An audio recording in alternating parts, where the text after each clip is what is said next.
à toutes et à tous et bienvenue dans Smart Éducation, votre magazine quotidien consacré aux nouveaux métiers, aux nouvelles pédagogies, aux nouvelles formations. Le rendez-vous qui donne un futur à la jeune génération. Les métiers de la sécurité sont sous tension. 25 000 postes devront être pourvus dans les années à venir, selon le secteur.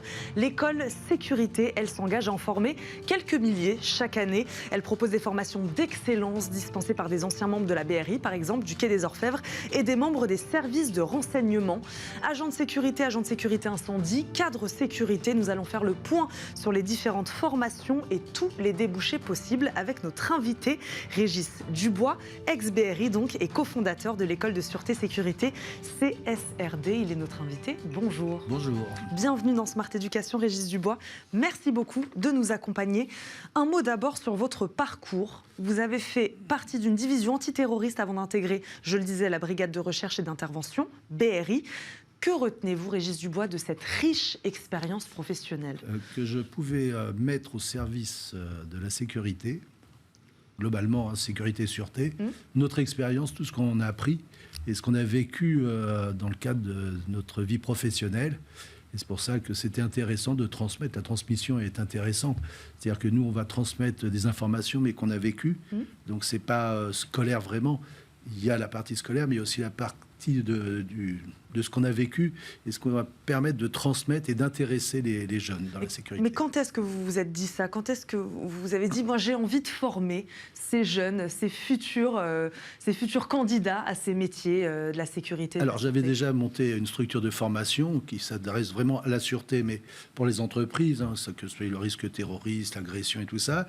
Et avec Collège de Paris, qui est un centre d'enseignement supérieur et de formation, on a eu l'occasion de se rencontrer. On a décidé de mettre en commun nos expériences. Collège de Paris, c'était vraiment puisqu'ils forment à peu près 6 000 étudiants par an, dont 3 000 à peu près en alternance, 6 500 à l'étranger, puisqu'ils sont en international. Mais ils n'avaient pas dans leur besace, si je peux dire, il n'y avait pas cette expertise sûreté-sécurité. Et c'est pour ça qu'on a décidé de se réunir et de créer justement cette école afin de transmettre et puis de progresser, d'arriver à un niveau d'excellence pour les futurs gens qui vont travailler. Et on fait quand même du middle management puisque c'est BTS et bachelor, ce qui va permettre de les positionner dans les sociétés pour un avenir quand même qui risque de bien marcher puisque, comme vous le disiez, il manque à peu près 25 000 agents de sécurité, donc l'encadrement.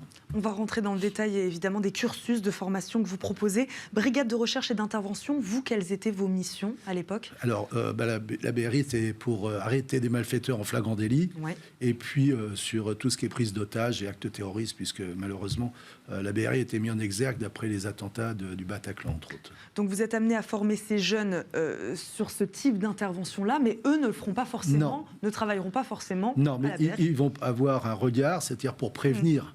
La prévention est importante. Une fois qu'on est dans l'action, c'est les services spécialisés comme la BRI qui vont intervenir. Mais il y a tout ce qu'il y a avant, tout ce qu'on peut anticiper. Donc en leur transmettant tout ce qu'on a vécu, ça permet de les préparer. Et pour une société de sûreté et de sécurité, c'est intéressant d'avoir ce regard. Comment vous expliquez que le secteur recrute autant aujourd'hui ? Est-ce qu'il y a une insécurité plus importante ces dernières années ? Crois que les besoins ont évolué, privé, public, voilà, expliquez-nous. Alors, je crois qu'effectivement, on vit dans un monde de plus en plus incertain où la violence apparaît de plus en plus, même sans parler de violence, d'agressivité, puisque les agents de sécurité sont confrontés, sans parler de violence, mais d'agressivité. Donc effectivement, la deuxième chose, c'est que l'État se désengage de certaines missions.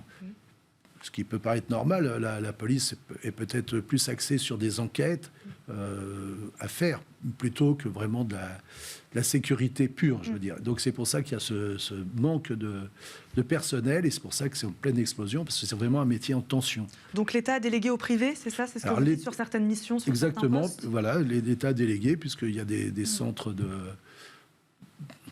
nucléaire, entre autres, même de l'armée, qui sont gardés par des sociétés privées. Donc, ils se désengagent de certaines missions qu'ils assuraient avant. Et donc, la sécurité, voilà, il faut se placer, mais il faut avoir un niveau d'excellence. C'est pour ça que nous, on s'est réunis à Collège de Paris, puisqu'ils avaient cette excellence dans la formation, et qu'ils se sont mis avec nous, parce que nous, on avait un retour d'expérience assez important. On pouvait transmettre des choses de valeur. Voilà. Est-ce que ces métiers manquent de visibilité, selon vous, auprès des jeunes? Est-ce que c'est important de les mettre en lumière aujourd'hui? Oui, alors le problème, c'est que la sécurité est un peu galvaudée. On voit l'agent de sécurité basique, alors que la sécurité, ça regroupe plein de choses. Des étudiants vont faire du commercial, ils vont assister à la direction. C'est pas que du bas étage, je dirais. Au contraire, en plus, les missions se développent, ce qu'il n'y avait pas avant. Donc, il y a vraiment quelque chose à faire et de les intéresser. Puis, en plus, c'est vraiment un métier d'avenir, puisque voilà, ça, on peut regarder les statistiques. On voit bien que les statistiques d'agression et tout augmentent. Donc, il y a vraiment, pour la sécurité, il y a une place dans cette société. Métier d'avenir, métier qui recrute, peut-être avec des profils particuliers. Comment vous les qualifieriez, vous, ces métiers? Ils sont quand même exigeants, ils sont quand même difficiles. Voilà, comment vous parleriez de ces métiers aux jeunes qui nous regardent? Je dirais presque qu'il faut une vocation, déjà.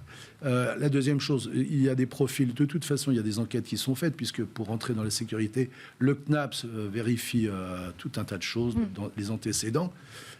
Donc, on a des profils qui sont bien, et on voit là, sur le bachelor et le BTS, il y a plein d'étudiants qui se disent, voilà, ça c'est une solution. Ils ont même l'opportunité après de passer des concours de la fonction publique pour arriver dans la police, dans l'armée, dans les pompiers, puisque la sécurité et la sûreté, ça ouvre un éventail de professions très grandes.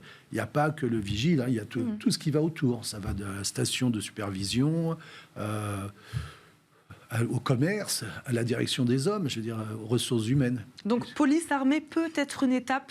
Oui, évidemment, oui. Alors expliquez-nous, pour qu'on comprenne bien, Régis Dubois, quels sont les cursus que vous proposez? Vous parliez de bachelor tout à l'heure. Voilà. Quel cursus vous proposez et quel cursus pour quel métier? Voilà. Alors, le bachelor, c'est un bachelor en 3 ans, évidemment, hein, c'est le bac plus 3. Et c'est vraiment le niveau juste avant la direction, je dirais. Voilà. Et là, ils ont... dans leur cursus, ils voient à peu près tout. C'est-à-dire qu'ils vont faire du commerce, ils vont faire de la RH, ils vont faire de l'anglais, évidemment, puisque c'est indispensable. Ils voient toutes ces choses-là.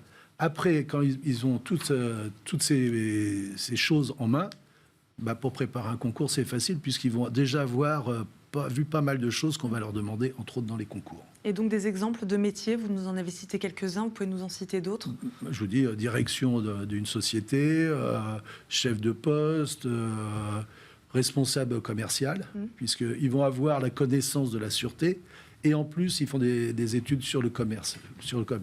Donc, ils réunissent toutes les valeurs qui peuvent être intéressantes pour une société extérieure. Vous en avez un tout petit peu parlé de l'intérêt d'apporter une expertise de gens comme vous, qui ont travaillé, qui ont cette expérience terrain.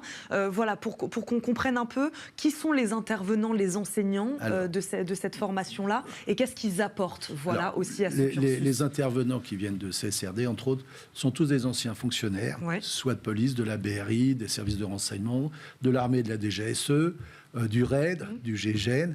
Donc effectivement, on apporte une vision un peu au-dessus, parce qu'on a eu l'occasion de vivre ces choses-là, et on sait où le bas blesse, si on peut dire, voilà, vulgairement. Donc ça permet de bien centrer en disant, voilà, la sûreté c'est ça, c'est pas forcément ce que vous lisez dans les livres. Nous, on va vous apporter une vision globale de ce qui se passe. Après, à eux de ressortir tous les éléments, et puis à partir de là, ils ont un bon bagage. Une question aussi, est-ce que ces métiers sont rémunérateurs? Je pose la question parce que la police, par exemple, est une profession qui déplore quand même régulièrement une rémunération très faible. Voilà, pour ceux qui nous écoutent, est-ce que ces métiers-là, ou voilà, peut-être certains le sont, plus ou moins, voilà. En matière de middle management, ce sont des métiers qui sont relativement bien payés et qui vont vers des métiers bien payés. Alors, l'agent de sécurité de base, effectivement, il y a un problème en France, c'est qu'on ne les paye pas vraiment. Donc, c'est pour ça qu'il y a beaucoup de turnover. Mais on s'aperçoit que dans le middle management, il n'y a pas de turnover. Parce que les gens sont formés, ils correspondent aux attentes d'une entreprise, aux attentes des clients. Donc, c'est un problème de commerce. Je fais du bénéfice, je peux payer mes employés parce que je les fidélise. Ce qui n'est pas forcé avec l'agent de sécurité de base. Mais ça évolue quand même. On s'aperçoit que si on veut des gens... fiables, il faut les payer. On parlait de l'intérêt, évidemment, d'avoir des intervenants anciens fonctionnaires, c'est ce que vous disiez. Les différentes formations sont aussi proposées, j'ai vu sur le format de l'alternance. Oui, alors... voilà, là aussi, il y a un intérêt, vous allez nous expliquer pourquoi, voilà, l'intérêt de mettre ces jeunes sur le terrain aussi. Alors, quand ils sont en cours, on leur transmet notre savoir, mais après, ils vont en alternance dans les sociétés. Donc, ils sont confrontés à la réalité du terrain. Ce qui permet d'abord pour l'entreprise de voir le sérieux et de voir d'ailleurs beaucoup de jeunes qui terminent l'alternance sont embauchés par les sociétés. Donc ça, c'est déjà le premier point qui est positif dans l'alternance. Puis surtout, ça leur fait découvrir le monde de l'entreprise. C'est quelque chose de particulier. Quand on sort de l'école, on sort d'un bac, le monde de l'entreprise, on ne le connaît pas. Donc là, ils sont vraiment plongés dedans, ils voient les bons côtés et puis les mauvais côtés de l'entreprise. Est-ce que vous pouvez nous donner quelques exemples d'entreprises? Je sens forcément donner nom à Régis Dubois, vous pouvez ou pas, ça c'est comme vous voulez. Mais voilà, pour qu'on comprenne, est-ce que c'est des plus petites structures? Est-ce que c'est des grands groupes? On a des petites structures, puisqu'on est basé aussi à Montpellier et à Lyon et Paris. Par exemple, à Paris, on travaille beaucoup avec De Richebourg Technologies et Atalian, qui sont des grands groupes. Mais on a des toutes petites sociétés aussi qui ont besoin de cadres et qui s'aperçoivent que c'est ça qui manque pour progresser, donc ils sont intéressés et prennent des alternances. C'est ça l'intérêt. Pour ceux qui nous écoutent, Régis Dubois, voilà, si vous deviez donner envie aujourd'hui aux jeunes de s'engager dans ces métiers-là, vous parliez tout à l'heure de profil particulier, il faut tout de même un profil particulier. Il faut s'intéresser à la sécurité, il faut quand même avoir... oui, je dirais un petit peu l'envie de participer à la vie de la société, mais en gros, de la société. Donc, les profils, on voit, ce sont des jeunes qui sont déjà intéressés. Beaucoup ont fait pompiers volontaires, ont fait dans leur... Même si c'est des jeunes, mais ils ont déjà un pied dans la sûreté. Donc, effectivement, pour eux, c'est l'avenir tout tracé. Mais il y a énormément de débouchés. Et vu le monde qu'on vit actuellement, avec les problèmes d'emploi et tout, c'est un débouché énorme. Combien s'engagent ensuite dans la police? Vous parliez tout à l'heure dans l'armée. Alors, je n'ai pas les chiffres, à vrai dire, donc je ne vais pas vous dire tout et n'importe quoi. Mais bien souvent, il y a un problème de salaire et je crois qu'il touche un peu plus dans le privé que dans l'administration. Voilà, je ne veux pas en dire plus. Merci beaucoup, Régis Dubois, d'avoir répondu à nos questions aujourd'hui dans Smart Education. Je rappelle, ex-BRI, évidemment, on l'a compris, et cofondateur donc, de l'école de sûreté sécurité CSRD. Merci beaucoup d'être venu nous parler de ces métiers donc, de la sécurité et de la sûreté. On en a appris beaucoup avec vous. Aujourd'hui, 25 000 postes sont à pourvoir dans les années à venir. Merci à vous de nous avoir suivis. On se retrouve très vite, bien sûr, pour un nouveau numéro de Smart Education. À très vite sur Bismart. Ciao. Merci. Merci, monsieur. Ça va, ça peut être...